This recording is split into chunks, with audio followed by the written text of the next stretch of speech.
the cold, heavy barrel of a matte black pistol pressed directly under my father's trembling chin.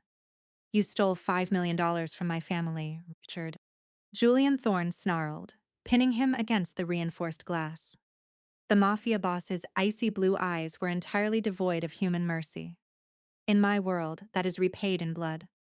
My father gasped, his face draining of all color. Without a second of hesitation, he grabbed my wrist, his fingers bruising my skin, and violently shoved me forward into the center of the room. Take Clara, my father screamed, offering me up like a human shield. Take my daughter. She's a brilliant accountant. She can work off the debt. Just take her as payment and let me walk. I squeezed my eyes shut, tears of absolute humiliation burning my cheeks. I braced myself for the cruelty. I waited for this ruthless monster to sneer at my plus-sized figure, to laugh at the terrible trade, and treat me like a worthless pawn. Instead, the deafening click of a gun being holstered echoed through the silence.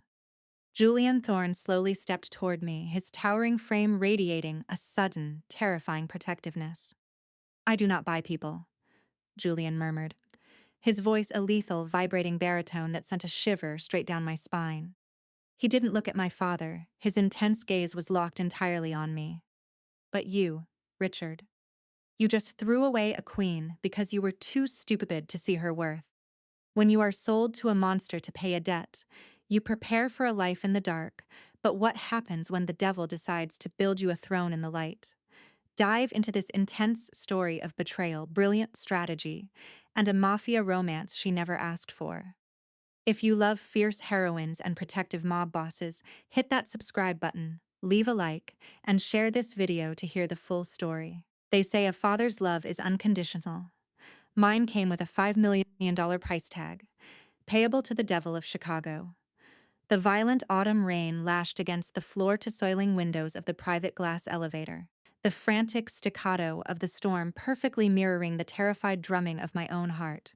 We were ascending rapidly to the penthouse of the Thorne Tower, leaving the glittering, rain-slicked streets of the city far below. Beside me, my father, Richard Vance, was a portrait of pathetic, unraveling desperation. He obsessively wiped a bead of sweat from his receding hairline, his usually booming, authoritative voice reduced to a frantic, breathless mutter as he rehearsed the desperate lies he was about to tell.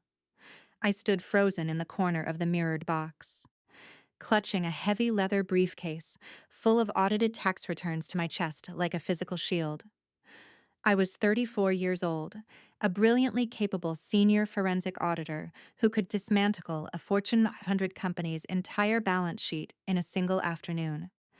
I was also comfortably a size 18, a fact my father had never, not even for a single day, allowed me to forget. In his polished world of exclusive country clubs, superficial corporate galas, and starving trophy wives, my body was treated as a flawed asset, a constant source of public embarrassment. I had spent my entire adult life hiding inside shapeless, oversized wool sweaters and dark slacks, desperately trying to take up as little space in the world as possible.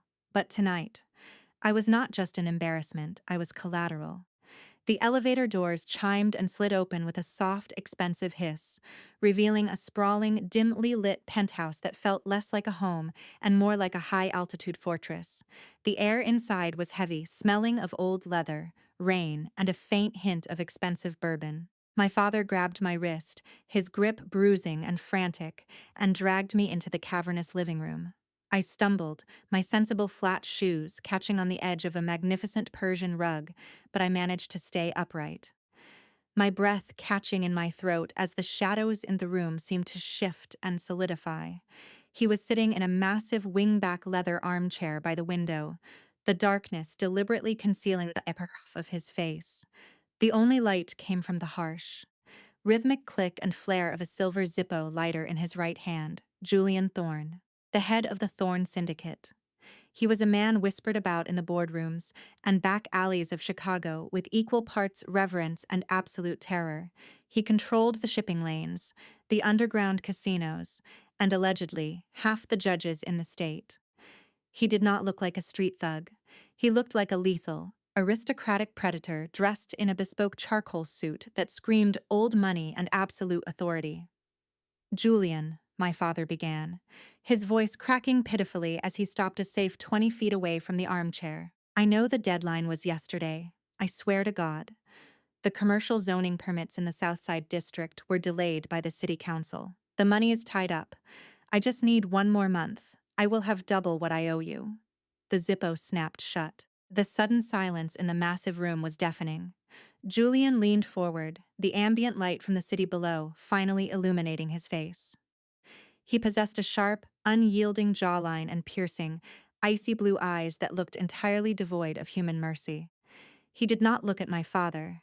His terrifying gaze locked directly onto me, scanning me from the top of my damp, frizzy hair down to my trembling hands. The sheer gravity of his presence demanded submission, making me want to fold inward until I simply disappeared. Time is a luxury you squandered 3 weeks ago. Richard. Julian's voice was a low, resonant baritone that sent a visceral shiver straight down my spine. You stole $5 million from my legitimate logistics accounts. In my world, theft is repaid with immediate, severe consequences. I closed my eyes tightly, bracing for the violence I had only ever seen in cinematic nightmares. I expected armed men to step out of the shadows. I expected my father to be dragged out onto the terrace, screaming for his life. I tightened my grip on the briefcase, waiting for the inevitable cruelty. I brought you a guarantee. My father suddenly blurted out, stepping behind me and shoving me forward by my shoulders. I stumbled into the center of the room, entirely exposed. Take Clara. Take my daughter. She's a certified accountant. She can work off the debt, she can balance your books, clean your house, whatever you want. Just take her as a down payment and let me walk out of here. The silence returned, absolute and suffocating. I stopped breathing. I waited for the laughter. I waited for the most dangerous man in Chicago to look at my soft, curvy, terrified figure and scoff in blatant disgust. I waited for the cruel remarks I had endured my entire life, that I was unmarketable, that I was a heavy burden, that I was a joke of a peace offering. I kept my eyes pinned to the polished hardwood floor, a single tear of profound humiliation burning track down my cheek. I had been sold to a monster, and I was preparing for the dark. Instead of laughter, I heard the heavy, deliberate scrape of the leather armchair. Julian Thorne slowly stood up, towering over 6 feet tall. He unbuttoned his suit jacket with terrifying calm, walking past me without a single word. He closed the distance to my father in 3 long strides. Before Richard could even gasp, Julian's hand shot out, grabbing my father by the throat and slamming him brutally against the reinforced glass window. You bring your own blood into my home and offer her like a piece of meat to save your pathetic life. Julian snarled, his icy composure fracturing into something deeply violent. He reached into his shoulder holster and drew a sleek, matte black pistol, pressing the barrel directly under my father's trembling chin. You sicken me, Richard. Get out of my sight before I paint this window with your brains. Julian released his grip, and my father collapsed to the floor, gasping for air. Richard didn't look back. He scrambled to his feet, crawling toward the elevator like a beaten dog, abandoning me without a second thought. The doors hissed shut, leaving me completely alone with the devil. I stood paralyzed, my knuckles white as I gripped the handle of my briefcase. Julian slowly turned around, lowering his weapon and sliding it back into his holster. He looked at me, taking in my shallow, panicked breathing and the way I was desperately trying to shrink into my oversized sweater. He took a step toward me, and I instinctively flinched, throwing my arm up to protect my face, waiting for the strike. Julian stopped dead in his tracks. A flash of something that looked remarkably like pain crossed his icy eyes. He immediately took a deliberate, giant step backward, giving me the entire center of the room. He raised his hands slightly, showing his empty palms. I do not strike women, Clara, Julian said, his voice dropping the lethal edge, becoming incredibly, impossibly gentle. And in this house, human beings are not currency. You belong to yourself. I don't buy people. I buy loyalty. You can lower your arm. I slowly lowered my arm, staring at him in complete derailed shock. He walked over to a crystal decanter on a side table, poured a glass of chilled water, and set it on the edge of the coffee table. Far enough away that I wouldn't feel crowded if I reached for it. You aren't here to pay his debt, Clara? Julian murmured, his eyes locking onto mine with a burning, undeniable respect. You're here because you are the only forensic auditor brilliant enough to show me exactly how your father stole my money. The house is yours. Catch your breath. Tomorrow, we go to war. I prepared for a dungeon. I was given a throne room. Sunlight filtered heavily through the rich, emerald silk drapes of the guest suite, gently waking me from the first genuinely deep sleep I had experienced in a decade. I sat up with a sudden gasp, my hands immediately gripping the luxurious Egyptian cotton sheets that pooled around my waist. For a brief, blissful second, my mind was beautifully blank then. The terrifying reality of my golden cage crashed down upon me. I was a guest or a prisoner in the impenetrable fortress of Julian Thorne. I swung leagues over the edge of the plush mattress, expecting the heavy weight of dread to anchor me to the floor. I braced myself for the arrival of armed guards, for shouted orders, for the grim reality of being a mobster's captive accountant. Instead, my eyes fell upon a small silver tray resting perfectly on the mahogany nightstand. On it as it was a single white rose, a steaming cup of dark roast coffee, and a handwritten note on thick monogrammed cardstock. The handwriting was sharp, elegant, and precise. The encrypted servers are set up in the West Library whenever you are ready. There is no rush. J. Thorne. There were no threats, no demands, only an invitation. I stood up and walked tentatively toward the impossibly large walk-in closet. Realizing I only had the damp, wrinkled clothes from the night before, I opened the heavy double doors and froze. The closet was not empty. Hanging neatly in rows were dozens of tailored garments, wide-leg cashmere trousers, soft silk blouses, structured blazers, and comfortable high-end loungewear. I reached out, my fingers trembling as I checked a tag on a beautiful burgundy sweater. It was exactly my size, a perfect, comfortable size, 18. A lump formed in my throat so large I could barely swallow.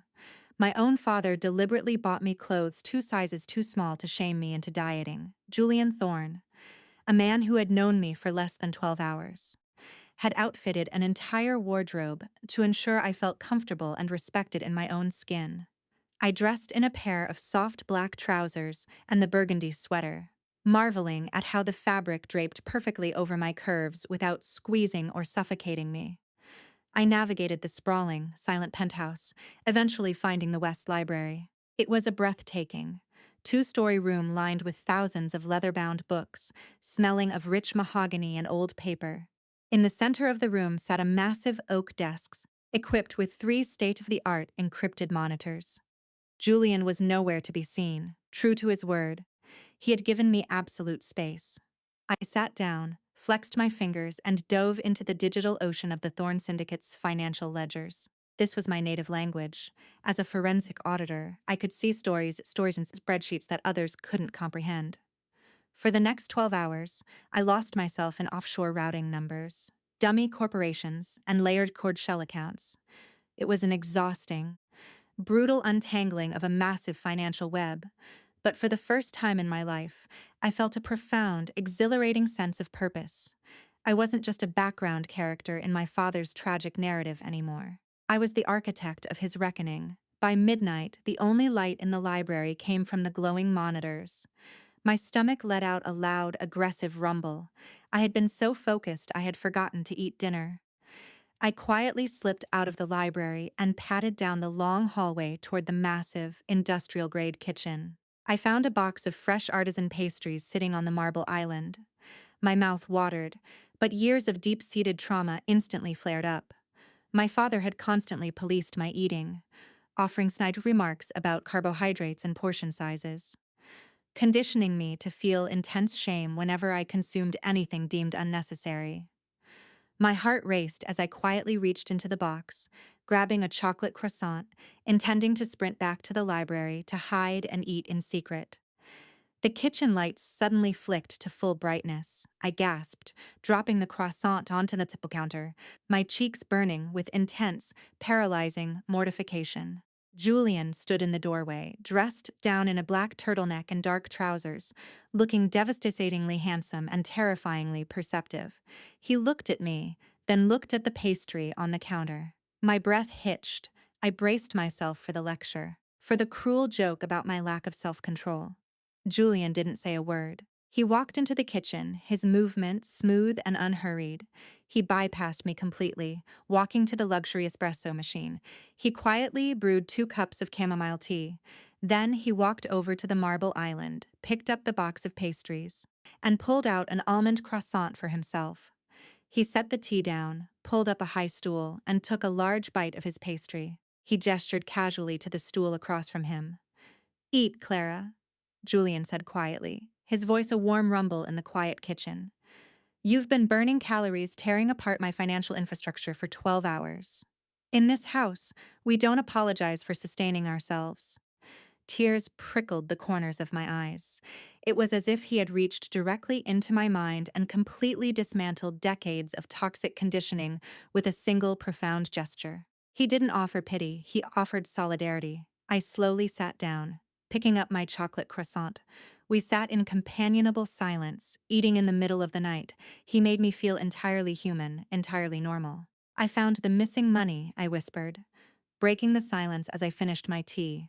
Julian stopped chewing, his icy blue eyes snapping up to meet mine, the lethal mob boss instantly returning to the surface. "Where is it? Did Richard funnel it to the Detroit faction?" "No." I swallowed hard, the magnitude of my discovery making my hands shake slightly. The gambling and the mob debts were a cover. Julian, a deliberate smokescreen. I bypassed the encryption on the shell companies. The microtransactions were chopped up and bounced through the Cayman Islands, but I traced the final destination. It all converged into a single domestic trust fund managed by the First Continental Bank of Illinois. Julian's jaw clenched, his posture going terrifyingly rigid. "Who owns the trust?" "It's registered to a holding company," I replied, my voice barely above a whisper, terrified of the war I was about to ignite. "A holding company owned entirely by Senator Marcus Sterling. My father didn't steal from you to pay off a gambling debt. He was funding a federal politician's hostile takeover of your legitimate shipping territory. He sold you out to Capitol Hill." Julian stared at me, the silence in the kitchen turning deadly. Then, very slowly, a dangerous, brilliant smile curved his lips. He looked at me not as a pawn, but as an absolute equal. The war had just begun, and the devil had just realized his new accountant was the most dangerous weapon in his arsenal. I thought I had found the bottom of my father's lies. I was wrong. For the next 3 weeks, the sprawling, mahogany-paneled library in the Thorne penthouse transformed into my absolute sanctuary. It was a golden cage, undeniably, but for the first time in my 34 years, the lock was on the inside. The sheer scale of the financial deception I was unraveling was staggering. Julian had provided me with state-of-the-art encrypted terminals, restricted access to the syndicate's secure internal servers, and boxes of physical financial records dating back 5 years. I spent up to 14 hours a day swimming in a digital ocean of routing numbers, shell corporations, and offshore wire transfers. It was exhausting, brutal work, but it was also profoundly healing. I wasn't just a background character in Richard Vance's tragic narrative anymore. I was the architect of his reckoning. I was brilliant. I was capable. And in this quiet room high above the Chicago skyline, I was entirely respected. Julian Thorne was a silent, commanding presence during those long hours. He did not hover, nor did he micromanage. He respected my space, often sitting in a leather armchair across the room, quietly reviewing his own syndicate operations while I worked. He possessed a terrifying reputation in the underworld, but to me, he was becoming something entirely different. Occasionally, he would bring me a cup of Earl Grey tea or a plate of warm, nourishing food from his private chef, placing them gently on my desk without a word. He never made me feel rushed. He never monitored my portions. He never, not even once, looked at my full-size 18 figure with anything less than absolute reverence. The toxic conditioning my father had instilled in me, the belief that I was taking up too much space, that my body was an embarrassment, began to slowly fracture under the weight of Julian's unwavering decency. We were building a partnership, a quiet camaraderie forged in the glow of computer monitors and the mutual desire to bring down Senator Marcus Sterling. The breakthrough happened on a quiet Tuesday evening. The sky outside the floor-to-ceiling windows had bruised into a deep, stormy violet. I was cross-referencing a series of microtransactions routed through a dummy corporation in the Caymans. We already knew the money flowed into Sterling's blind trust, but we needed the undeniable proof of execution, the digital footprint that authorized the transfers from the Thorn Syndicate's legitimate accounts. I realized I needed to examine the initial anchor files, the localized data caches from the very beginning of the embezzlement 3 years ago. I reached into my leather briefcase, which I had brought with me on that fateful, rainy night, and pulled out my personal MacBook. It was an older model, the one I used for freelance auditing before my father absorbed me entirely into his corrupt firm.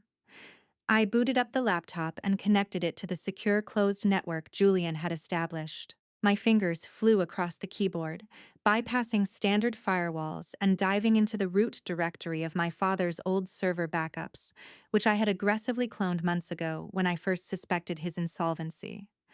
I ran a comparative diagnostic, searching for the specific IP addresses and MAC addresses that had authorized the initial siphoning of Julian's funds. The progress bar on the screen inched forward, bathing my face in a pale, clinical blue light. I took a sip of my tea, feeling a surge of triumphant anticipation.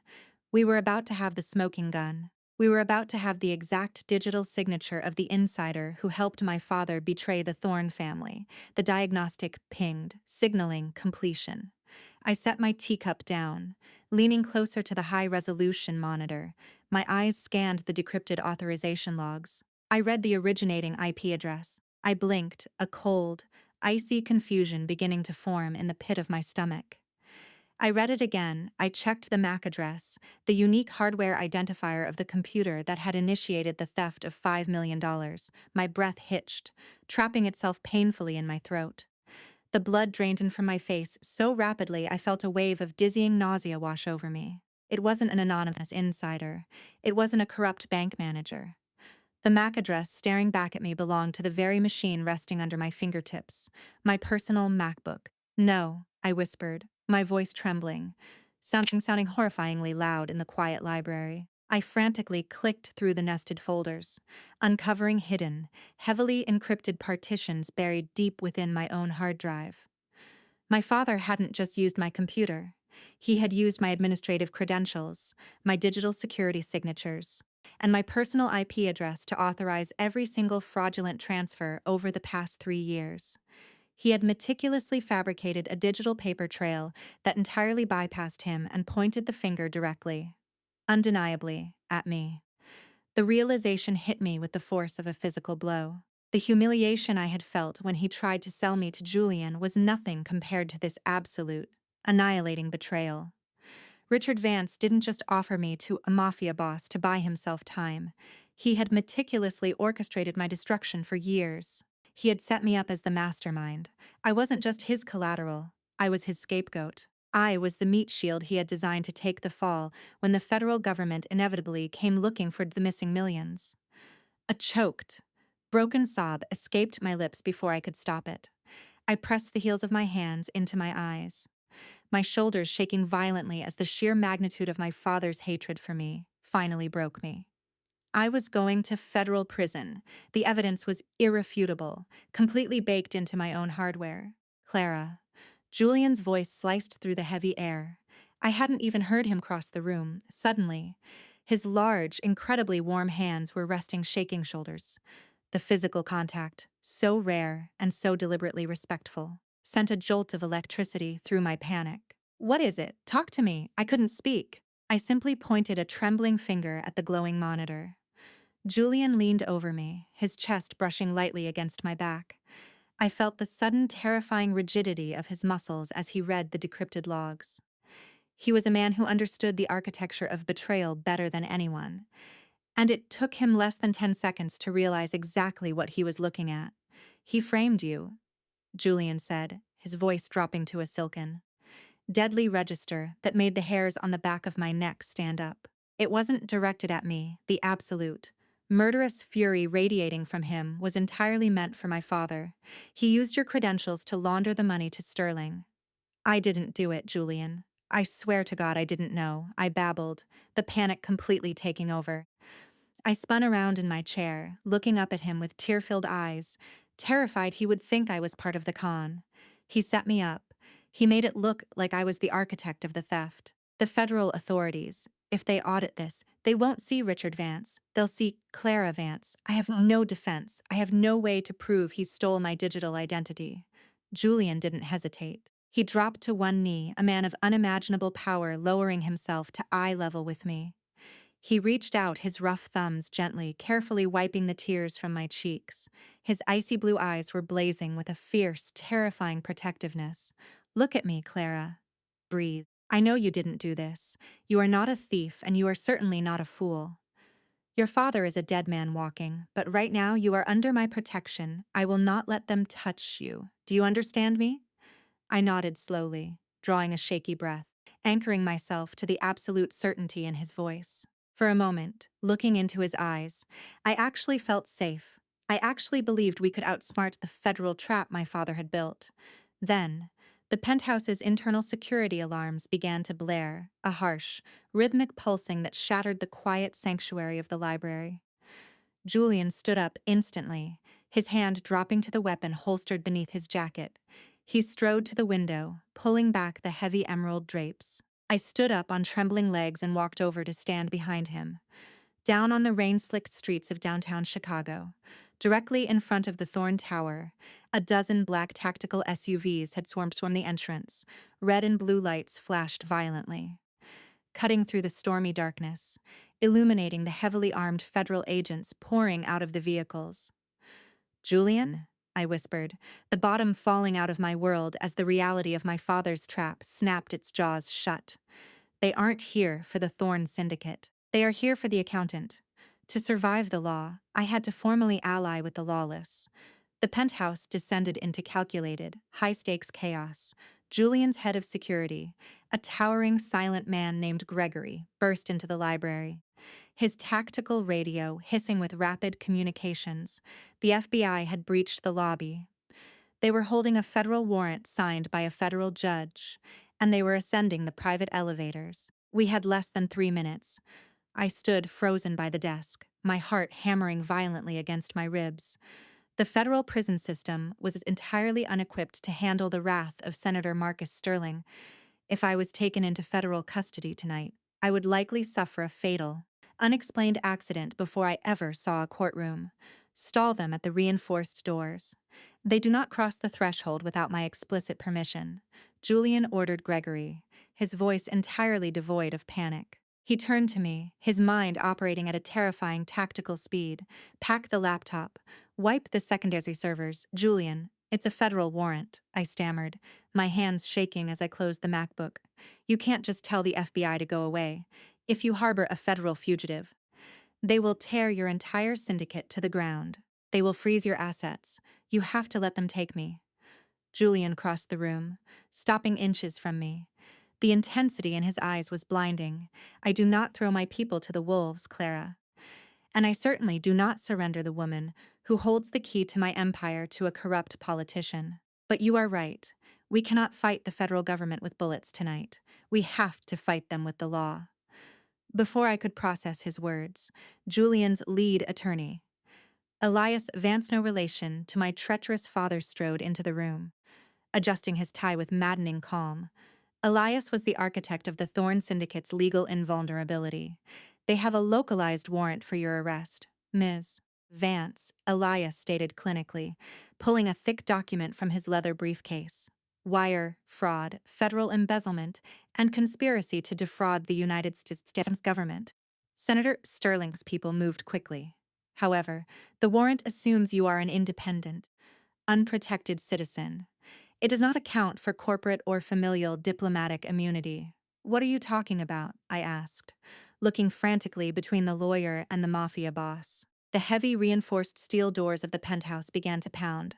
The FBI had arrived on our floor. Julian stepped closer, his presence anchoring my spiraling panic.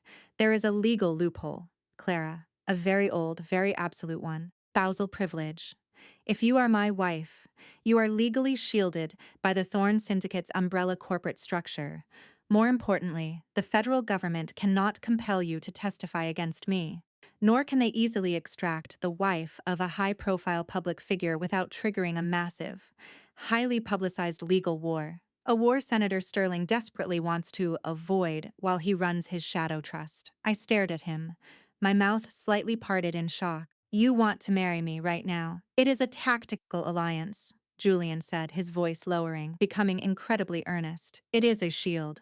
I am offering you the absolute protection of my name, my resources, and my lawyers. But it is your choice, Clara. I will not force you into another cage. If you want to take your chances with the FBI will secure you the best defense attorneys in the country. But if you stay, if you take my name, I swear on my life, no one will ever lay a hand on you again. I looked at the heavy steel doors vibrating from the aggressive pounding of the federal agents. I thought of my father, laughing in some offshore paradise while I took the fall for his crimes. I thought of the way Julian had looked at me over the past 3 weeks, not as a burden, not as an invisible, overweight accountant, but as a brilliant, equal partner. I squared my shoulders, drawing a deep breath that filled my lungs with a sudden, fierce resolve. I was done being a victim. I am not your property, Julian, I said, my voice finally steady, ringing clear in the tense room. If we do this, I am your partner. We run the books together, and we destroy Marcus Sterling together. A slow, breathtaking smile spread across Julian's face. The pride in his eyes was undeniable. I would expect nothing less, my queen. Elias produced a marriage certificate, all ready pre-signed by a judge firmly in Julian's pocket. I signed my name, my hand steady, legally binding myself to the most dangerous man in Chicago. Within seconds, Elias marched to the front doors, sliding the freshly stamped legal document through the security slot to the infuriated FBI agents waiting in the hall. The resulting standoff was tense, but Elias was ruthless. He threatened them with endless litigation, media harassment, and civil rights violations for attempting to illegally detain the newly wedded Mrs. Julian Thorne without proper syndicate counsel present. Defeated by the legal red tape they hadn't anticipated, the federal agents eventually retreated into the elevators. I was safe. For now. 2 days later, the real test of our new partnership arrived. The Chicago Board of Trade's annual charity gala was the premier social event of the season, a glittering playground for the city's elite, corrupt politicians, and hidden crime lords to rub shoulders under the guise of philanthropy. It was also, Julian informed me, the first time Senator Marcus Sterling would be making a public appearance since the failed FBI raid. We had to attend. We had to project absolute, unshakable power. Standing in the center of the master bedroom, I felt a familiar, paralyzing wave of anxiety wash over me. Galas meant designer dresses. Designer dresses meant a room full of impossibly thin, wealthy women who would look at my soft, ample curves and whisper cruel remarks behind their champagne flutes. My father used to make me wear shapeless, dark tents to these events, hoping I would blend into the wallpaper. A soft knock on the door pulled me from my spiraling thoughts. Julian walked in, carrying a massive, opaque garment bag. He didn't offer platitudes. He simply unzipped the bag. It was a breathtaking, custom-made emerald green gown crafted from heavy silk velvet. The bodice featured a structured, vintage-style corset designed specifically to support and accentuate my full bust, narrowing elegantly at my waist before cascading down over my wide hips in a dramatic, sweeping train. It was a dress designed not to hide a plus-sized body, but to celebrate its absolute, undeniable power. When we stepped out of the black Maybach in front of the Palmer House Hilton, the flash of paparazzi cameras instantly blinded me.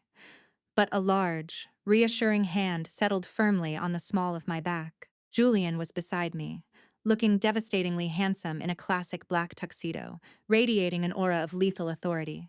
As we entered the grand ballroom, the glittering chatter slowly died down. Heads turned. I instinctively tried to shrink my posture, but Julian's hand slid from my back to securely grip my waist, anchoring me head up. "Clara," he murmured against my temple. "Let them stare. They are looking at royalty." I lifted my chin and squared my shoulders.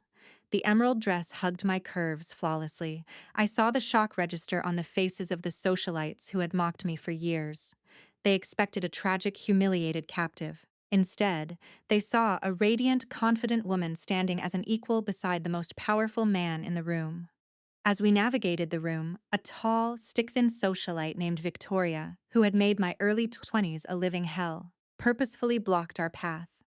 She looked me up and down, a cruel, mocking sneer twisting her perfectly manicured face. Clara Vance. Or is it Thorne now? I must admit, when I heard the rumors, I thought it was a joke. I suppose Julian has a taste for abundant comfort. Did they have to use upholstery fabric to cover all of that? The insult hung in the air, sharp and venomous. The old instinct to run and hide screamed in my head, but I felt the warm, solid weight of Julian's hand on my waist. He didn't step in to save me. He simply stood beside me, giving me the space to fight my own battle. I looked Victoria dead in the eye, feeling no fear, only a profound pity for her hollow existence. My right to exist in this space isn't up for public debate. Victoria, I said, my voice smooth, calm, and projecting effortlessly over the surrounding crowd. And my body is not a reflection of my moral character. I demand the basic human respect you so clearly lack. Now, if you'll excuse us, my husband and I have actual empires to run, rather than us like bored teenagers. Victoria's mouth snapped shut, her face flushing a deep, embarrassed crimson as the surrounding elite murmured in surprised approval. I turned away from her, feeling an incredible, intoxicating rush of liberation. Julian looked down at me, his eyes burning with a dark, consuming pride that made my breath catch. But the victory was short-lived. The crowd parted, and Senator Marcus Sterling materialized in front of us. He was a tall, silver-haired man with a polished, predatory smile that didn't reach his cold, calculating eyes. Julian, and the lovely new bride. Sterling, his voice dripping with condescension, a very clever legal maneuver with the FBI. I must admit, but you are playing a dangerous game, Thorne. Shielding a federal criminal will bring a level of scrutiny your syndicate cannot survive. Julian stepped smoothly in front of me, his physical presence entirely shielding me from Sterling's predatory gaze. You do not speak to my wife, Marcus. And if you ever send federal agents to my door again, I will not respond with lawyers. I will respond with the violence you so desperately pretend you are above. Sterling didn't flinch. He leaned in close, his polished veneer cracking just enough to reveal the true monster beneath. He lowered his voice so only Julian and I could hear. You think you have the upper hand because you married the fat accountant to protect her. You are arrogant, Julian. While your security was busy playing at the penthouse, my people paid a visit to a lovely little private academy in Switzerland. I believe the headmistress there watches over a girl named Amelia, your fiercely protected younger sister. Julian's entire body went completely, terrifyingly rigid. The temperature in the ballroom seemed to plummet. Checkmate, Julian, Sterling whispered, patting Julian's tense shoulder before turning and disappearing back into the glittering crowd.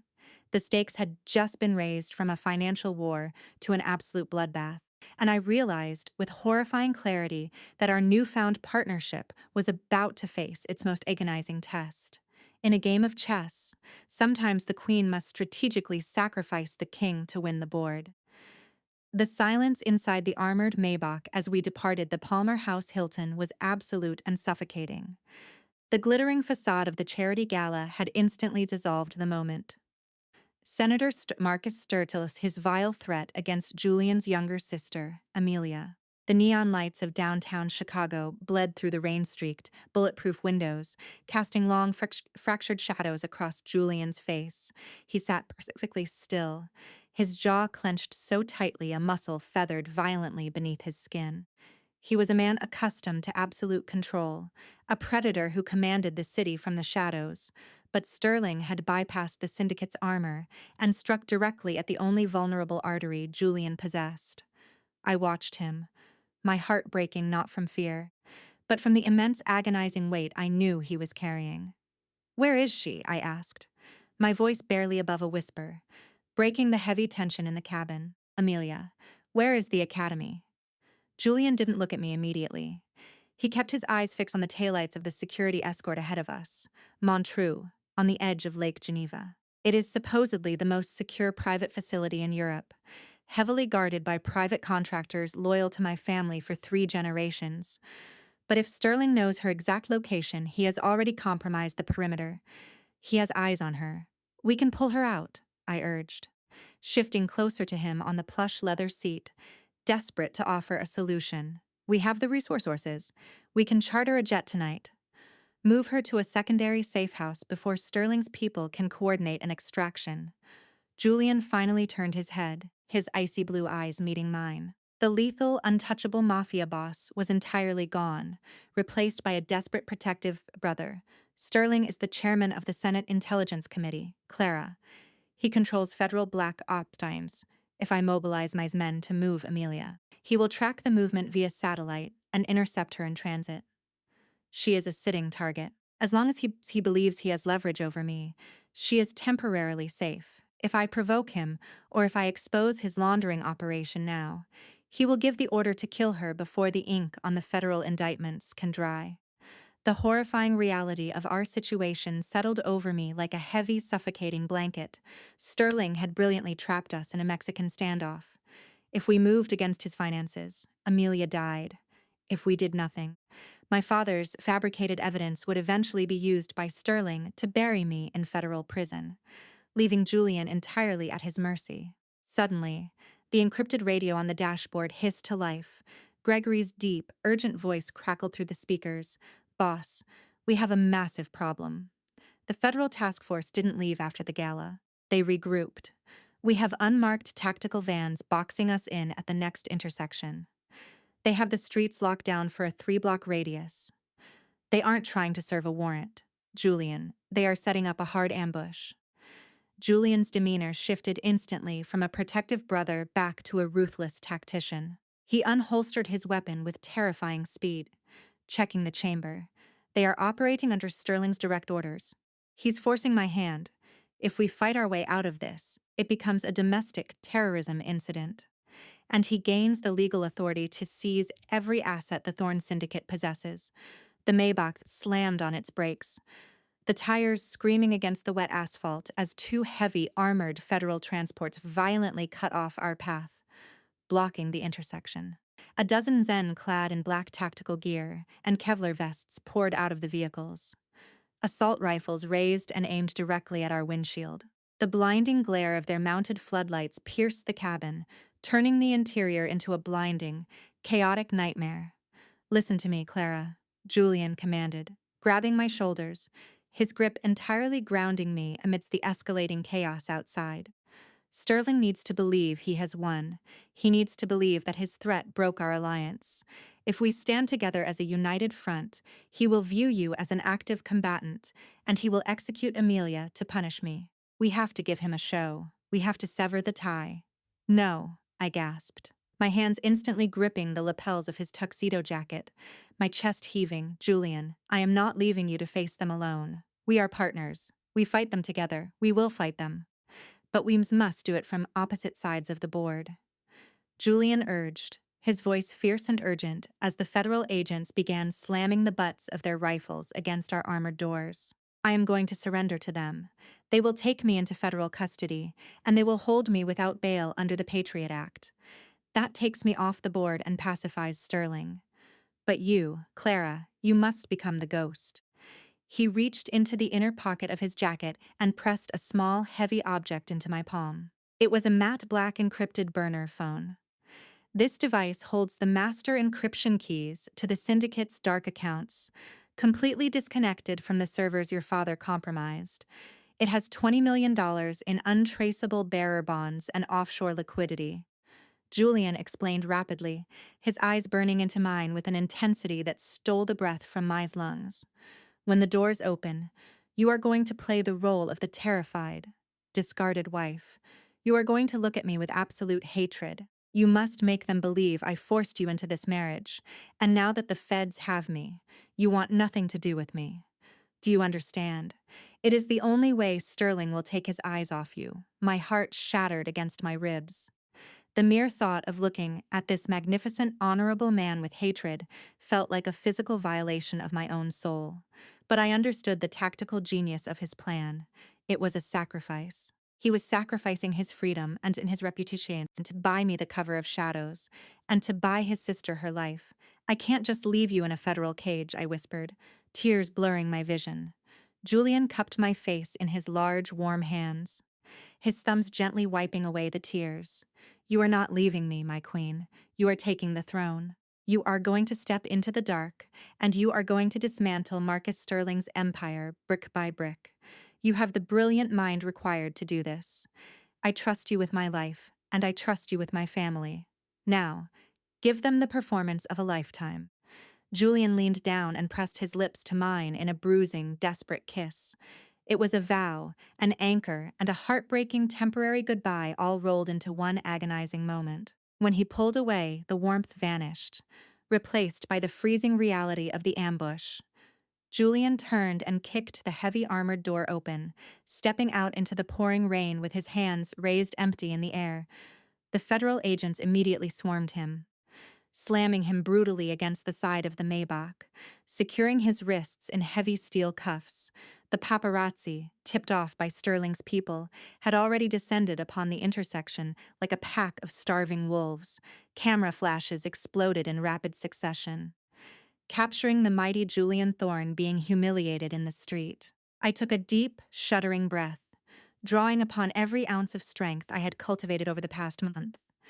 I shed the warmth, the love, and the safety I had found with Julian. I channeled the terrified, victimized Clara Vance that my father had groomed me to be. I clutched my beautiful velvet gown, stepping out of the vehicle and immediately shrinking my posture. I made myself look small, panicked, and entirely broken. A federal agent grabbed my arm aggressively. Ma'am, you need to step back. Get your hands off me, I shrieked, perfectly mimicking the hysteria of a trapped civilian. I looked directly at the swarm of cameras, ensuring every lens captured my tear-stained face. Then, I looked at Julian. He was pinned against the hood of the car, his eyes locked onto mine. I forced a look of pure, unadulterated disgust onto my features. I looked at him as if he were the monster society believed him to be. I saw the imperceptible nod of approval in his icy gaze before a federal agent shoved his head down into the back of a tactical transport. I want an annulment, I screamed to the my voice cracking perfectly. I was forced into this. He is a monster. The cameras flashed violently, immortalizing the tactical severance. The federal agents, satisfied that the mafia boss's new bride was nothing more than a hysterical, useless pawn, completely ignored me.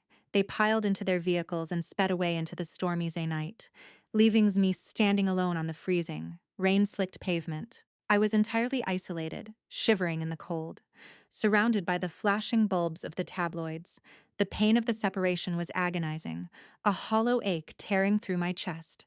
But as I wrapped my arms around myself, slipping my hand into the hidden pocket of my gown to feel the solid, reassuring weight of the encrypted burner phone, the tears stopped falling. The performance was over. The frightened, victimized accountant was dead. I turned my back on the cameras and walked into the dark alleys of Chicago, safe inside a dingy, cash-only motel room an hour later. I sat on the edge of a sagging mattress and powered on the device.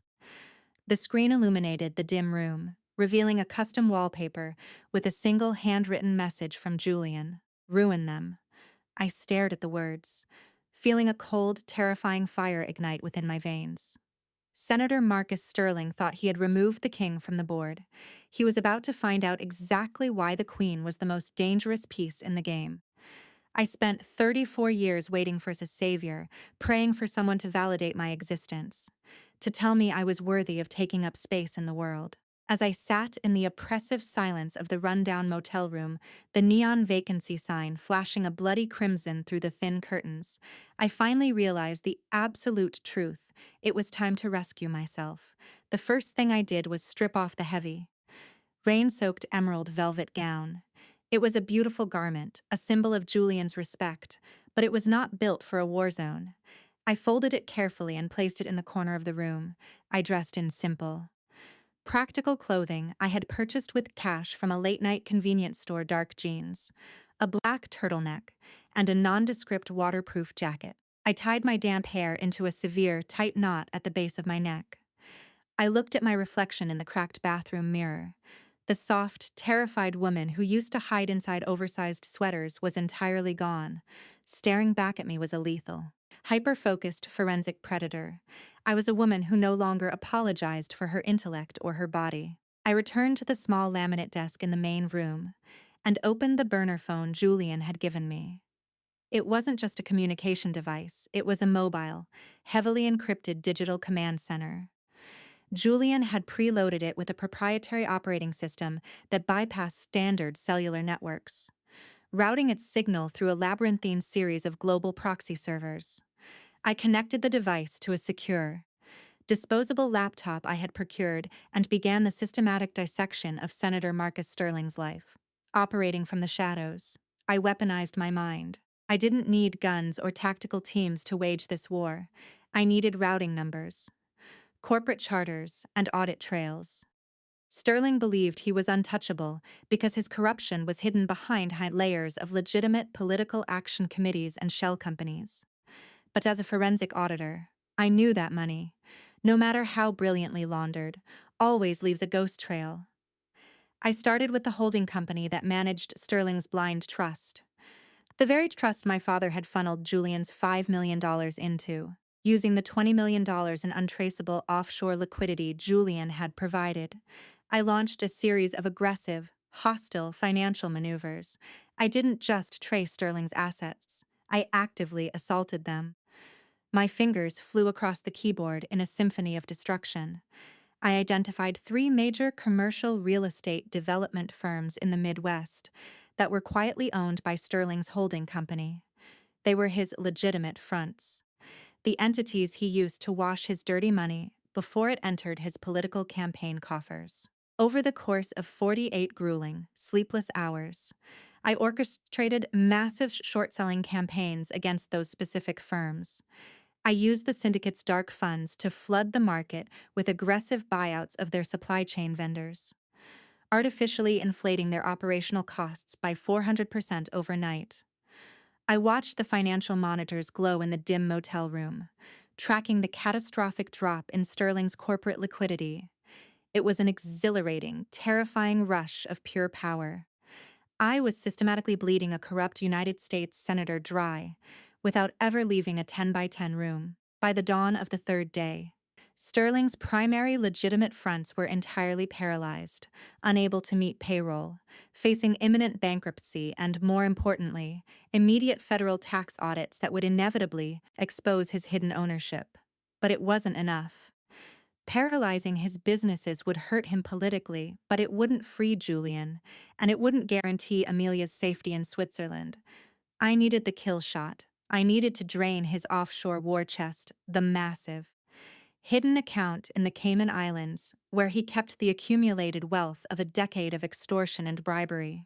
If I could drain that account and route the funds directly back to the federal pension programs Hayes had stolen from, leaving a digital trail proving he was the sole benefactor of the account, his political career and his life would be instantly terminated by the very federal agencies he commanded.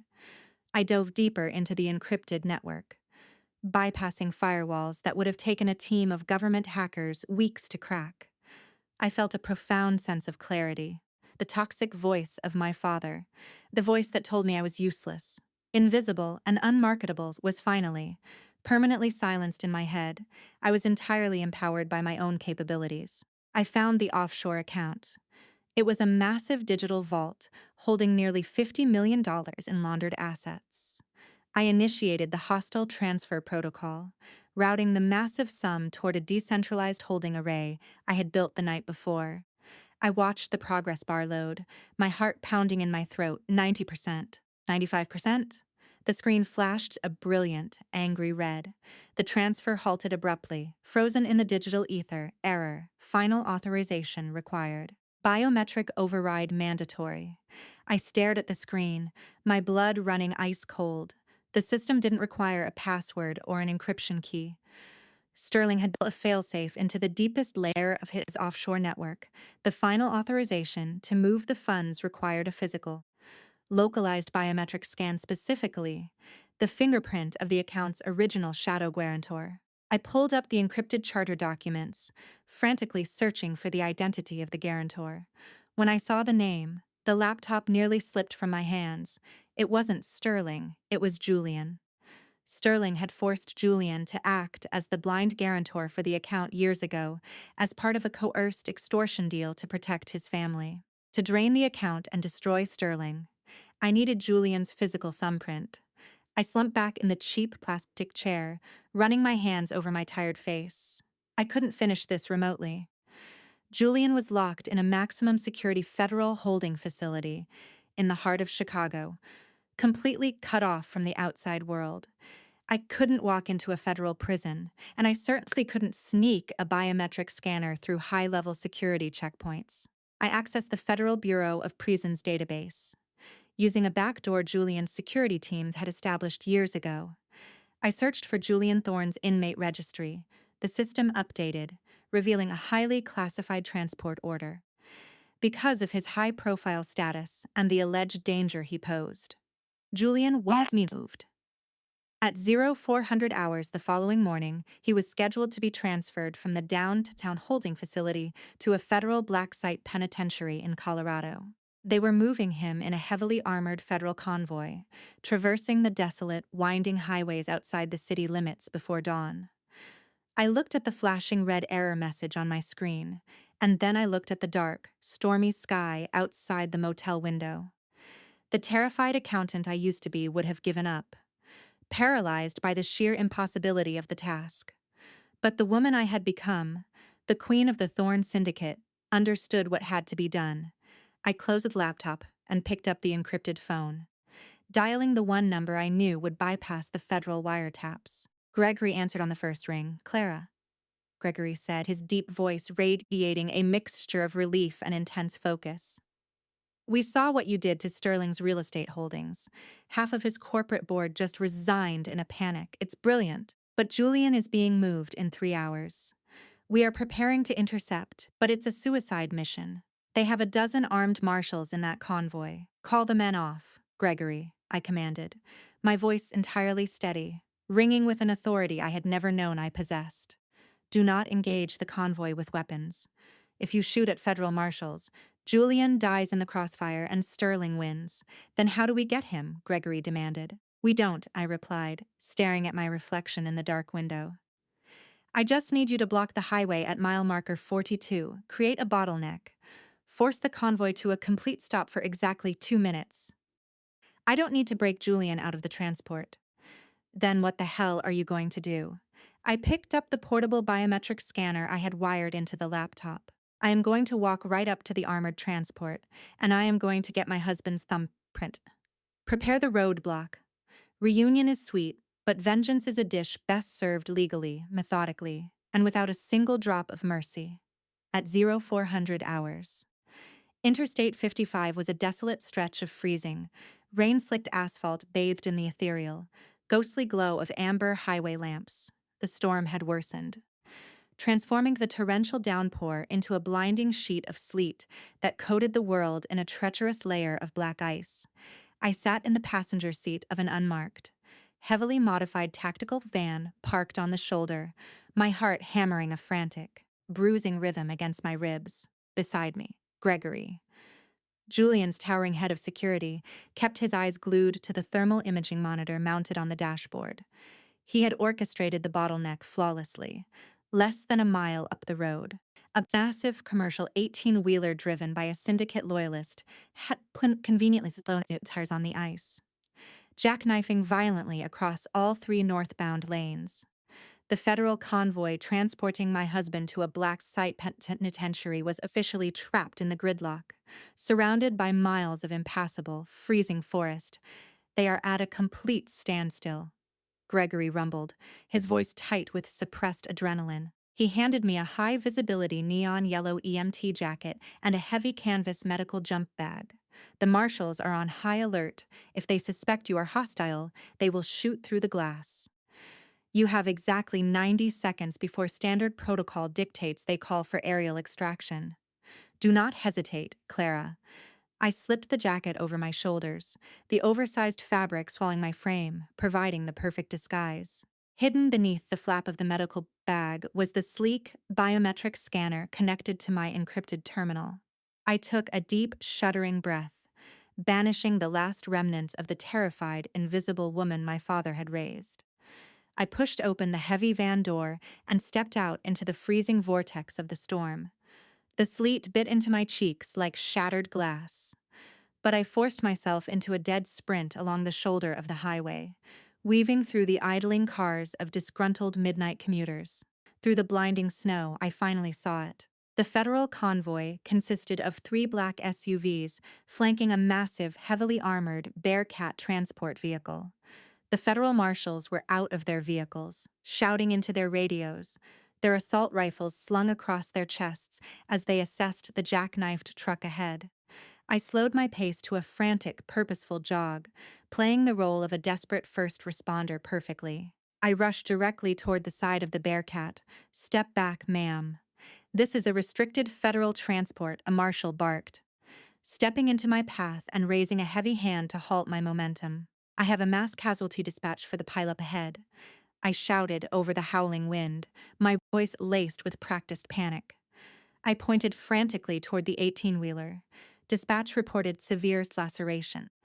"I need to clear the perimeter and check for secondary collateral injuries in these vehicles. Federal protocol dictates medical clearance."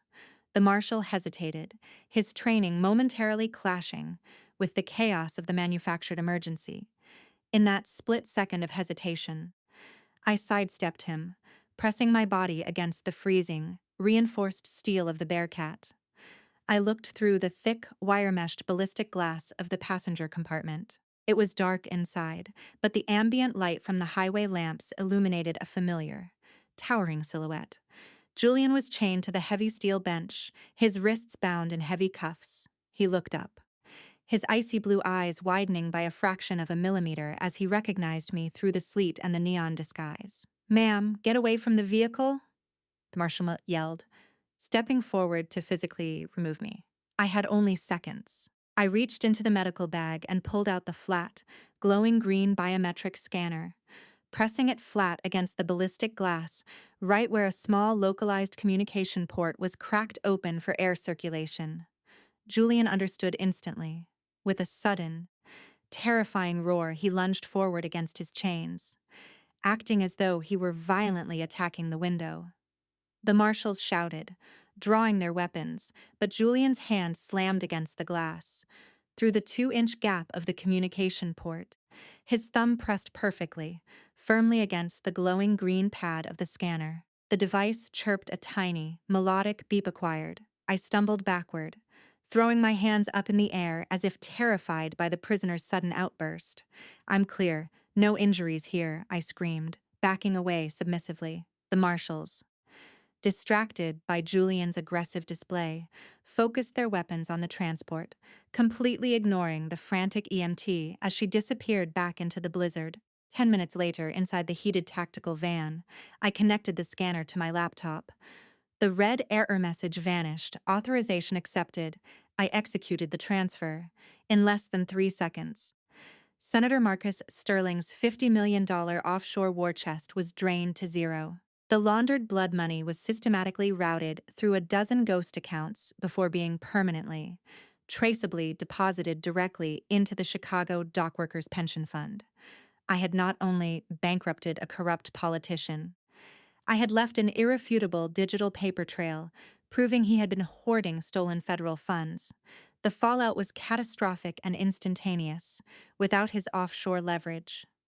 Sterling could no longer bribe the appellate judges or pay off the federal task force. Within 48 hours, the FBI abandoned their baseless, unfunded crusade against the Thorn Syndicate. Julian's lawyers, led by the ruthless Elias Vance, filed a mountain of civil rights violations and habeas corpus petitions. Lacking the political backing to hold him without charge, the Bureau of Prisons was forced to release Julian Thorn into the freezing Chicago morning.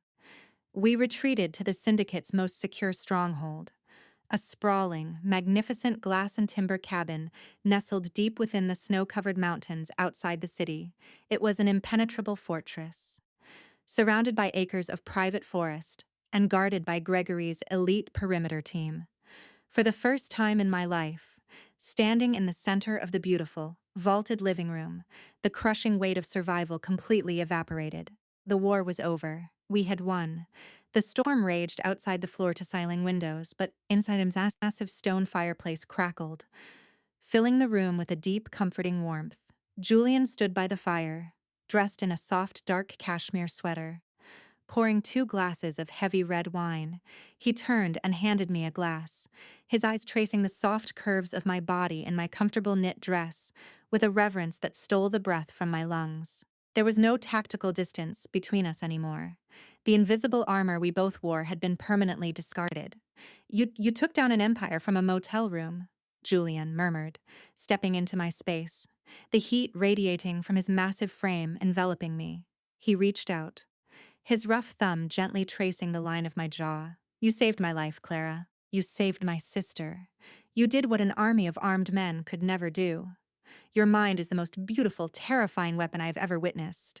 I had a very good reason to fight," I whispered, my heart fluttering wildly as I looked up into his fierce, icy blue eyes. Julian set his wine glass on the mantel and took mine from my trembling fingers. Setting it aside, he wrapped his large arms securely around my waist, pulling my soft, full figure flush against his solid chest. He didn't handle me as if I were fragile, nor did he treat my body as something to be hidden or minimized.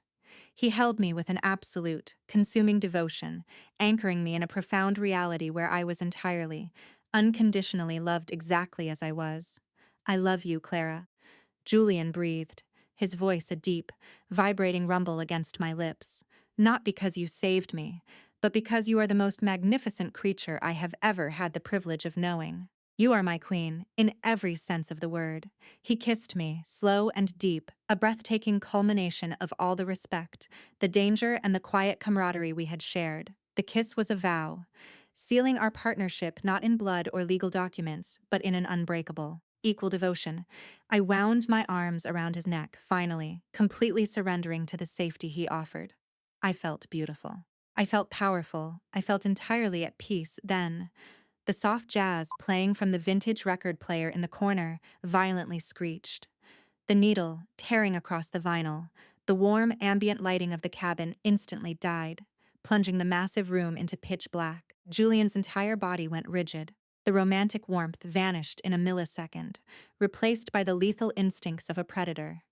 Over his shoulder, cutting through the darkness of the cabin, I saw it, a single, glowing red laser dot tracking smoothly across the glass window, settling directly over the center of Julian's chest.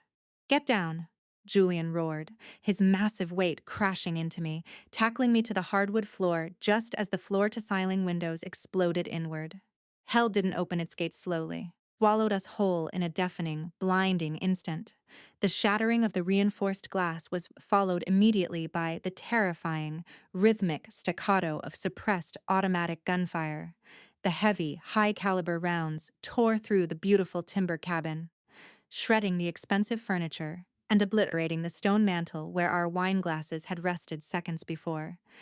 I squeezed my eyes shut, pressing my face against the cold hardwood floor, my ears ringing violently. Julian's massive body covered me completely, an impenetrable human shield absorbing the debris and the concussive force of the assault. Sterling's had lost his financial empire, his political future, and his leverage. He was a dying animal backed into a corner, and in his final desperate act of spite, he had unleashed a black ops mercenary extraction team to ensure that if he was going to burn, the Thorn Syndicate would burn with him. The perimeter alarms shrieked into the snowy night. Outside, the flash of muzzle fire illuminated the darkness, as Gregory's Lee's security team engaged the intruders in a brutal, close-quarters bloodbath. "Clara, look at me," Julian commanded, his voice a steady, low rumble against my ear, entirely devoid of panic despite the apocalypse unfolding around us. He pulled a sleek, heavy pistol from the holster at the small of his back. "We have to move to the panic room beneath the library. Keep your head down and stay exactly behind me. Do not stop moving." I nodded, my breath coming in short, terrified gasps. Julian rose into a crouch, grabbing my hand and hauling me up. We sprinted through the darkness of the living room, navigating by the flashes of gunfire outside. Suddenly, the heavy oak doors of the cabin's main entrance were blown off their hinges by a concussive breaching charge. The shockwave knocked me off my feet. sending me crashing hard into a heavy mahogany bookshelf. Three mercenaries clad in advanced tactical gear and night vision goggles poured into the entryway, their rifles sweeping the room, before they could acquire us as targets. Gregory burst through the shattered kitchen window behind them. He didn't seek cover. He engaged them in a point-blank, suicidal crossfire to give us the seconds we needed. Go, Julian, Gregory roared, dropping the first mercenary with a flawless headshot. But the next mercenary pivoted, his rifle barking furiously. I watched in absolute horror as Gregory, the silent giant who had treated me with nothing but respect since the day I arrived, took 3 heavy rounds to his torso. He collapsed backward, his weapon clattering to the floor. The loss of our fiercest protector was a catastrophic blow that tore a scream from my throat. Gregory, I cried out, but Julian pulled me violently down the hallway toward the library. We reached the heavy reinforced door of the study. Julian keyed the biometric lock, the steel door hissing open to reveal the fortified stairwell leading to the bunker. But as I stepped across the threshold, a fourth mercenary, a flanker who had bypassed the main firefight, stepped out from the shadows of the adjacent dining room. He raised his assault rifle, the red laser sight tracking directly onto the center of my back. I didn't even have time to register the danger. Julian didn't shout a warning, he simply moved. With terrifying speed and absolute, selfless devotion, he threw his massive body backward, inserting himself perfectly between my spine and the barrel of the rifle. The deafening crack of the gunshot echoed in the tight hallway. Julian's body jerked violently, the kinetic impact of the hollow point bullet lifting him slightly off his feet before he crashed heavily onto the floor. The mercenary racked the bolt to fire again, but Julian, bleeding and fading, raised his pistol with terrifying, practiced stability and fired a single shot. The mercenary dropped dead instantly. Julian, I screamed, dropping to my knees beside him on the cold tile. I pressed my hands frantically against the center of his chest. Warm, dark blood was pouring through his cashmere sweater, spilling over my trembling fingers. His icy blue eyes fluttered, losing their sharp, lethal focus. Get in the room, Clara, he choked out, coughing, a horrifying spray of crimson coating his pale lips. Lock the door. No, I am not leaving you, I sobbed, pressing my entire body weight against the wound to stop the bleeding.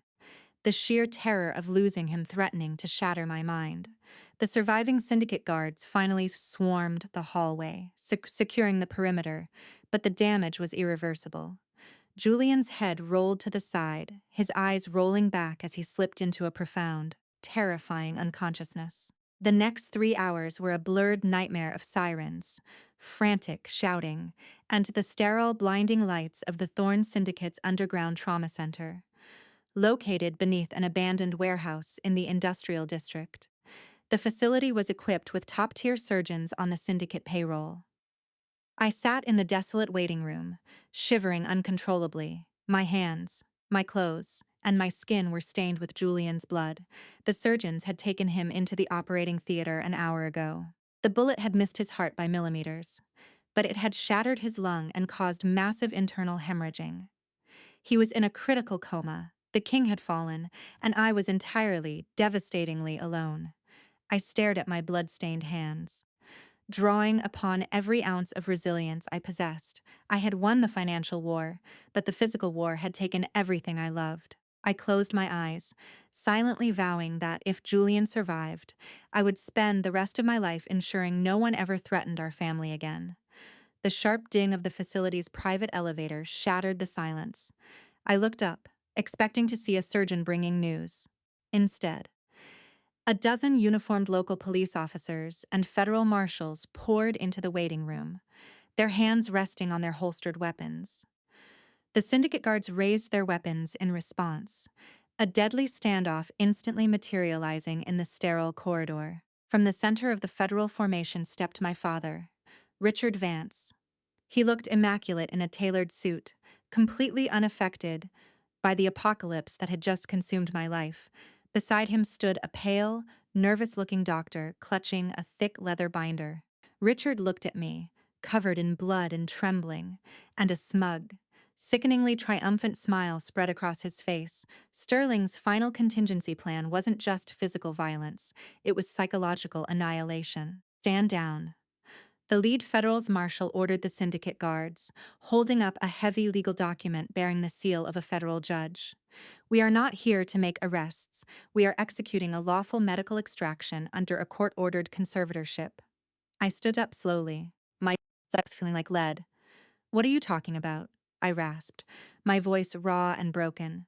My father stepped forward, adopting a mask of profound, tragic paternal concern for the benefit of the police officers. Clara, sweetheart, it's going to be okay.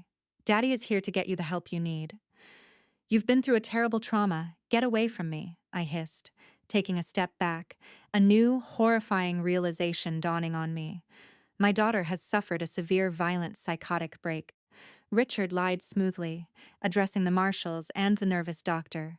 As you can see, she is covered in blood, delusional, and suffering from a severe case of Stockholm Syndrome. She believes she is married to a mafia boss. She believes she is a criminal mastermind. The shootout tonight finally shattered her fragile mind. That is a lie, I shouted, the panic finally breaking through my cold resolve. He is corrupt. He embezzled millions. And Sterling signed that order to silence me. The marshals looked at me with pity. To them, I was exactly what my father described, a hysterical, blood-soaked woman rambling about vast political conspiracies. Richard handed the signed document to the lead officer. It was a 5,150 involuntary psychiatric hold, combined with a permanent medical conservatorship. A judge on Sterling's payroll had legally stripped me of every single human right I possessed, transferring complete control of my medical and legal autonomy directly back to the man who had sold me to the mob in the first place. By order of the court, you are remanded to the custody of the state psychiatric facility, the marshal said coldly. Two officers stepped forward, grabbing my arms with bruising force. I fought back, kicking and screaming, trying to use logic, law, and reason, but my resistance only validated their narrative of my insanity. The nervous doctor approached, uncapping a heavy syringe filled with a thick, milky liquid. "This is for your own good, Miss Vance," the doctor murmured, plunging the needle into my shoulder before I could twist away. The violation of my bodily autonomy was absolute and devastating. The heavy sedative hit my bloodstream like a freight train, turning my limbs to liquid and filling my mind with a thick, suffocating fog. My knees buckled, the officers dragging my dead weight toward the elevator. As my vision tunneled into darkness, the last thing I saw was my father smiling down at me, successfully burying me alive inside my own mind. They bound my hands, but they forgot to chain my mind. Consciousness did not return to me all at once. It bled into my awareness like dark, freezing water seeping through the cracks of a sunken ship. The first sensation that registered was the rhythmic, suffocating beep of a digital heart monitor. It was a cold mechanical sound that pierced the thick, chemical fog blanketing my brain.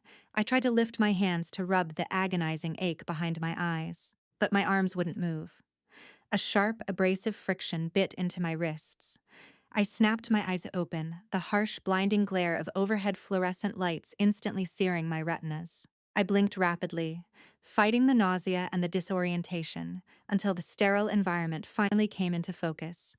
I was lying flat on a narrow, stiff hospital bed in a windowless room. The walls were painted a sickening shade of institutional mint green. I pulled my arms upward again, panic flaring in my chest as the heavy leather restraints dug into my side skins. Securing my wrists and ankles to the metal bed frame, I was in 4-point restraints. The absolute, terrifying reality of my father's betrayal crashed over me in a tidal wave of horror. I was locked inside a state psychiatric facility. I had no phone, I had no lawyers, I had no Julian, under a 5,150 medical conservatorship. I was legally classified as a non-person, entirely stripped of my constitutional rights and my bodily autonomy. I squeezed my eyes shut as the memory of the shootout tore through my mind. I saw Julian's massive frame throwing himself backward to take the bullet meant for my spine. I saw the blood soaking through his cashmere sweater. A ragged, desperate sob caught in my throat. I didn't know if the man I loved was dead or alive. If he had succumbed to his injuries on that operating table, my heart would simply stop functioning. But if he was fighting for his life, I could not afford the luxury of falling apart. Marcus Sterling and Richard Vance had buried me in this chemical tomb to silence me, calculating that the terrified, overweight accountant would simply break under the pressure and fade into permanent institutional obscurity. They had severely miscalculated. They had bound my physical body, but my intellect, the weapon that had already dismantled half of Sterling's empire, was completely untethered. The heavy metal door of the isolation room clicked open. A young nurse stepped inside, pulling a medical cart behind her. She wore faded blue scrubs, her hair tied back in a messy ponytail, and a name badge that read Elena. She kept her eyes glued to the digital chart on her tablet, deliberately avoiding looking at my face. She picked up a heavy plastic syringe filled with a thick, milky sedative, tapping the side of the barrel to clear the air bubbles. She was moving with the mechanical detachment of someone who had been ordered to perform a task they deeply despised. Elena, I said. My voice was raspy, dry as sandpaper, but it did not shake. It was not the voice of a hysterical patient. It was the calm, resonant, and entirely lucid voice of the Queen of the Thorn Syndicate.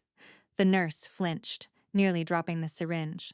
She finally looked at me, her brown eyes wide with apprehension. You shouldn't be awake yet, Miss Vance. Your father authorized a continuous chemical hold. I have to administer the next dose. Just try to relax. It will help with the delusions. I am not delusional, Elena. And you know it, I replied softly, holding her gaze with unwavering intensity. Look at me, look at my pupils, listen to the cadence of my speech. I am presenting with zero symptoms of psychosis, mania, or cognitive dissociation. I am a perfectly sane, highly educated forensic auditor. And I am being held hostage by a corrupt federal politician who is paying the director of this facility a massive amount of money to keep me chemically lobotomized. Elena swallowed hard, her hand trembling slightly as she held the syringe. I can't listen to this. The court order says you suffered a violent psychotic break. You were brought in covered in blood, screaming about a conspiracy. I was covered in blood because the man I love took a hollow point bullet to the chest to save my life. Courtesy of a Black Ops mercenary team hired by Senator Marcus Sterling, I stated. The cold, clinical recitation of the facts hanging heavily in the sterile air. My father, Richard Vance, embezzled millions from a logistics syndicate and used a corrupt judge to sign my rights away so I couldn't testify. You are a medical professional, Elena. You spent years studying pharmacology, anatomy, and medical ethics. You took an oath to do no harm. Ask yourself, does a woman in the throes of a psychotic break articulate the exact legal and political mechanisms of her own captivity? Elena froze, the syringe hovering inches from my IV line. The conflict on her young face was agonizing. She was trapped between the overwhelming authority of the hospital administration and the undeniable truth standing right in front of her. They told me you would be manipulative, Elena whispered, a tear forming in the corner of her eye. If I don't give you this injection, they will fire me. They will revoke my nursing license. I have student loans. I have a daughter. I can't fight the federal government. Ms. Vance, I stopped fighting against the leather restraints, relaxing my body entirely into the mattress. I shifted my approach, abandoning the cold logic and reaching directly for her humanity. I thought of how Julian had looked at me when I was terrified, how he had offered me dignity when the rest of the world offered mockery. I had to offer her the same empowerment. I spent 34 years of my life letting powerful men tell me what my body was worth. I murmured, my voice thickening with genuine emotion. My father starved me, mocked my size, and treated me like a flawed asset. He made me feel incredibly small, just like the hospital administration is making you feel right now. They use fear to turn us into pawns. They order you to push a needle into the arm of an innocent woman because they think you are too weak to question them. Elena lowered the syringe, a single tear spilling over her lashes. Forced sedation isn't medicine, Elena. It is torture, I continued, holding her gaze, refusing to let her look away from the moral precipice. You became a healer to save lives, not to act as an executioner for a corrupt politician's ego. Equality and feminism aren't just concepts we talk about, they are actions we take when the world demands we stay silent. You have the power to stop this. You have the power to hand me back my autonomy. The room descended into a heavy, breathless silence. The only sound was the rhythmic beeping of the heart monitor. Elena looked at the heavy syringe in her hand, then looked at the leather straps biting into my wrists. A profound shift occurred behind her eyes. The fear was entirely replaced by a fierce, undeniable resolve. They changed the guard rotation in the east wing in exactly 10 minutes, Elena whispered. She dropped the syringe into the biohazard bin with a definitive clatter. She leaned over the bed, her fingers flying over the heavy metal buckles of the restraints. One by one, the leather straps fell away. The sudden rush of blood back into my numbed hands was agonizing, but it was the most beautiful pain I had ever felt. It was the pain of freedom. Elena opened the bottom drawer of her medical cart and pulled out a spare set of dark blue scrubs and a visitor's badge. Put these on. There is a service elevator at the end of the hall that goes directly to the underground parking garage. It bypasses the main security desk. Take my keycard. I stood up on trembling legs, stripping off the humiliating hospital gown and pulling the scrubs over my head. I grabbed Elena's hands, squeezing them with overwhelming gratitude. Thank you, I swear to you, when the dust settles, they will not touch your license. You are a hero. Just go, she urged, pushing me toward the door. Burn them to the ground. Ms. Vance. I slipped out of the isolation room, pulling the surgical mask up over my face. Moving with silent, calculated precision, I navigated the sterile corridors of the psychiatric ward, keeping my head down. My heart hammered wildly against my ribs. But my mind was laser-focused. I swiped Elena's keycard at the service elevator, stepping into the metal box just as a pair of security guards turned the corner. The doors slid shut, sealing me in. I stepped out into the damp, echoing concrete of the underground parking garage. The freezing morning air of Chicago hit my lungs, clearing the final remnants of the sedative from my system. I found a running delivery van idling near the loading dock. The driver distracted by his clipboard. I didn't hesitate. I climbed into the driver's seat, threw the vehicle into drive, and sped out into the blinding daylight. I wasn't running away. I was driving directly toward the Tribune broadcast building in the heart of the city. Senator Marcus Sterling was scheduled to host a live, televised press conference to address the unfounded rumors regarding his offshore finances. He thought the Queen was safely locked in a padded cell. It was time to end the game. The truth doesn't just set you free. It burns the liars to the ground in spectacular, undeniable fashion.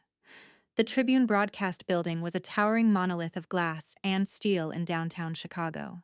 I abandoned the delivery van in a loading zone, marching through the bustling rear service entrance with an aura of absolute authority, dressed in the borrowed medical scrubs, with my dark hair pulled back severely, and a clipboard I had snatched from the van clutched in my hand. I looked exactly like a harried medical consultant hired for the morning segments. The security guards at the rear desk barely glanced at me as I swiped Elena's hospital badge over the generic RFID scanner.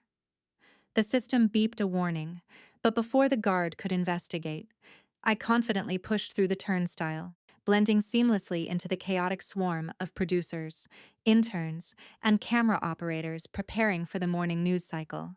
I knew the architectural layout of modern broadcast networks. I didn't need to reach the studio floor where Senator Sterling was currently standing behind a podium. I needed to reach the central server control room. I navigated the labyrinthine hallways, slipping past glass-walled offices until I found the heavy, reinforced door marked Network Operations. Taking a deep breath, I pushed the door open. The room was bathed in the glow of 100 monitors. Two young network technicians were sitting at the primary control desk, wearing headsets and frantically typing commands. "Hey, you can't be in here," the closest technician snapped, spinning around in his chair. "Executive order from the producer." I lied smoothly, stepping forward with commanding presence. I didn't have time for negotiations. I reached out, grabbing the primary data cable connected to his console, and violently yanked it from the port. The technician shouted in protest. Standing up, but I immediately slammed my encrypted burner phone onto the desk. plugging it directly into the master server relay. "Listen to me very carefully," I said, my voice dropping to the lethal, terrifying register I had learned from Julian Thorne. "In exactly 30 seconds, the man speaking on your live feed is going to be exposed for stealing $50 million from the federal pension funds of your own parents. You can either call security and protect a corrupt billionaire, or you can step back. Let me run this script and become the network that broke the greatest political scandal of the decade." The technician stared at me, frozen by the absolute conviction in my eyes. The sheer gravity of my presence, forged in the fires of the syndicate, paralyzed their training. They slowly raised their hands and stepped back from the console. I turned to the keyboard. My fingers flew across the keys, bridging the connection between my encrypted device and the network's live broadcast feed. On the massive monitor above us, Senator Marcus Sterling was looking directly into the cameras, his silver hair perfectly coiffed, his predatory smile firmly in place. The allegations leveled against my campaign are nothing more than baseless. Desperate slander orchestrated by criminal elements seeking to destabilize our great city. Sterling's voice echoed through the control room speakers, dripping with false patriotism. "I have dedicated my life to the working people of Illinois, and my financial records are entirely pristine." "Let's test that theory, Marcus," I whispered. I slammed the enter key, executing the final, devastating payload. On the live broadcast, the digital teleprompter in front of Sterling suddenly went black. He faltered, his polished smile wavering for a fraction of a second. Then, the massive digital screens behind him, which had been to displaying his campaign logo, violently glitched. The red, white, and blue graphics dissolved, replaced by the stark, undeniable reality of a raw financial ledger.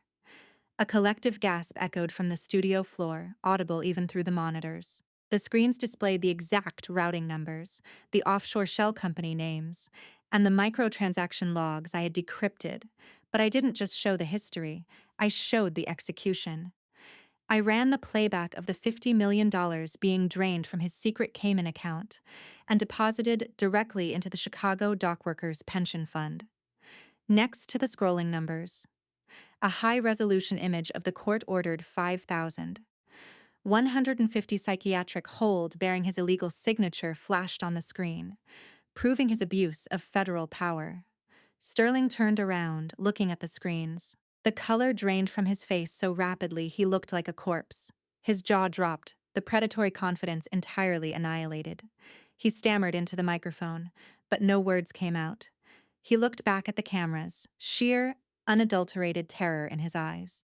Across the bottom of the live television feed, seen by millions of morning viewers, a single line of text appeared in bold, black letters, audited by C. Thorne. The studio floor erupted into absolute chaos. Reporters began shouting, cameras zoomed in on the damning documents, and the facade of Senator Marcus Sterling crumbled to dust on live television. From the corner of the monitor, I saw federal agents reel. Uncorrupted FBI agents who were watching the broadcast breaching the studio doors. They stormed the stage, grabbing Sterling roughly by the arms and slapping handcuffs on his wrists before the network could even cut to commercial. My father, Richard Vance, who had been standing in the VIP wings to celebrate his victory, was tackled to the floor by two agents, his cowardly shrieks echoing over the hot mics. I pulled my phone from the console, the adrenaline crashing through my veins in a glorious, overwhelming wave. The war was officially over. I didn't stay to watch the aftermath. I bolted from the control room, sprinting through the network building and out into the freezing city streets. I flagged down a taxi, throwing a $100 bill at the driver. The industrial district, now. The ride to the underground trauma center felt like an eternity. The triumph of destroying Sterling's was entirely hollow if the man I loved was not there to share it. When I burst through the doors of the hidden facility, the syndicate guards recognized me instantly, lowering their weapons and parting to let me through. I ran down the sterile corridor, my lungs burning, until I reached the intensive care unit. I stopped in the doorway, my breath catching in my throat. Julian was lying in the hospital bed, hooked up to a terrifying array of monitors and IV drips. His chest was heavily bandaged. but the rhythmic rise and fall of his breathing was steady. Standing beside the bed was Elias Vance, reviewing a medical chart. Azias looked up, a rare, genuine smile crossing his ruthless face. "He woke up 10 minutes ago," Azias said softly. The bullet missed his heart. "He's going to live, Clara." A sob of pure, unadulterated relief tore from my lips. I rushed to the side of the bed. Dropping to my knees on the cold floor, carefully resting my head against the edge of his mattress. I felt a large, warm hand, weak but undeniably solid, settle gently onto my hair. I looked up. Julian's icy blue eyes were open. They were hazy with pain medication, but the fierce, consuming love radiating from them was blinding. I saw the television. Julian rasped, his voice barely a whisper, yet it filled the entire room. A weak, breathtaking smile touched his pale lips. "You burned the world to the ground for me. I told you," I whispered. Tears streaming freely down my face as I leaned up to press a desperate, tender kiss to his cheek. "We are partners. I am never leaving you." 3 months later, the crisp spring wind swept off Lake Michigan, breathing new life into the city of Chicago. The Thorn Syndicate, as it had existed for decades, was dead. In its place stood Thorn Global Logistics, a completely legitimate, heavily audited shipping empire. Julian had stepped down as the sole dictator of the underworld, restructuring the entire organization. We ran the empire together from the rebuilt penthouse, operating not in the shadows of extortion, but in the blinding light of legal, unshakable power. I stood by the floor-to-ceiling windows, wearing a perfectly tailored crimson suit that hugged my full curves, sipping a cup of Earl Grey tea. Julian walked up behind me, wrapping his strong arms securely around my waist, resting his chin on my shoulder. We looked out over the city we had conquered together. I had been sold to a monster, expecting the dark. I had expected to be broken, mocked, and thrown away. But as I leaned back into the solid, unwavering warmth of my husband's embrace, I realized the ultimate truth about power and love. True love wasn't about a prince rescuing a helpless girl from a tower. True love was finding a partner who saw your worth when you were taught to hate yourself. A man who didn't want to save you, but wanted to hand you the torch so you could light your own way. I was Clara Thorne, the undisputed queen of the empire, and I would never apologize for taking up spaces again. What an incredible, breathtaking journey we just experienced together. We just watched Clara Vance transform from a terrified, overlooked pawn into the undisputed, brilliant queen of the Thorn Syndicate. But beyond the thrilling shootouts, the high-stakes political takedowns, and the glittering galas, this story holds a mirror up to some of the most profound and universal struggles we face in our own lives. As a writer who has spent years exploring the complex dynamics of power and romance, I want to take a few minutes to unpack the deeper meaning behind Clara and Julian's story, because the lessons buried within this drama are incredibly real and universally empowering. First and foremost, this is a story about the radical, courageous act of claiming your own self-worth in a world that profits from your insecurities.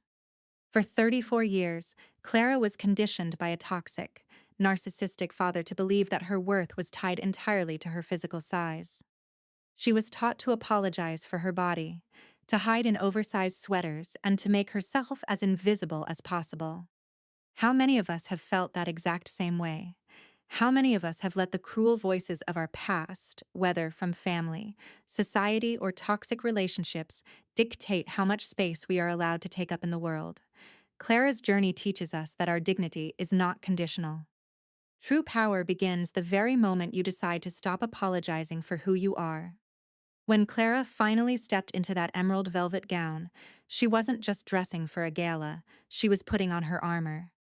She realized that her brilliant mind and her compassionate heart made her untouchable, and that her body was something to be celebrated, not hidden. Furthermore, this story completely redefines what true love and partnership should look like. In so many romantic narratives, especially in the mafia genre, we see a trope where a powerful man rescues a broken woman and fixes her world for her. Julian Thorne breaks that toxic mold entirely. Julian didn't save Clara. He simply provided her with a safe, respectful environment where she could save herself. True love isn't about control disguised as protection. Real love is finding a partner who clears the battlefield so you can fight your own wars. Julian handed Clara the encryption keys. He stepped back to let her confront her childhood bully, and he literally sacrificed his own freedom and almost his life to give her the space to unleash her own genius. Their romance reminds us that the most passionate, enduring relationships are built on a foundation of absolute equality and unwavering mutual respect. A true partner will never ask you to shrink yourself to make them feel bigger. They will hand you the torch so you can light up your own empire. We also cannot ignore the powerful lesson regarding bodily autonomy and the strength of the human spirit. When Senator Sterling and Clara's father cornered her in that psychiatric ward, stripping away her legal rights and forcing her into chemical sedation, it represented the ultimate form of abuse and silencing. It is a metaphor for every time we have been trapped, gaslit, or told that our truth is just hysteria. But they forgot one crucial thing: you can chain someone's hands, but you cannot chain a brilliant mind.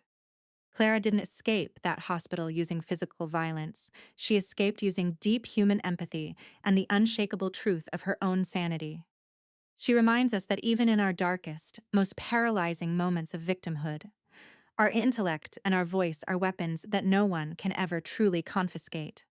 Ultimately, Forced to Marry the Mafia Boss is not just a tale of criminal empires, it is a triumphant anthem for the overlooked, the underestimated, and the emotionally scarred. It teaches us that you do not have to be defined by the trauma of your past or the people who treated you as disposable. You have the power to rewrite your own narrative, to weaponize your intelligence, and to demand a seat at the head of the table. You are allowed to be soft, you are allowed to be brilliant, and you are absolutely allowed to rule your own world. This content was researched, developed, and manually edited by us to bring meaning and valuable lessons.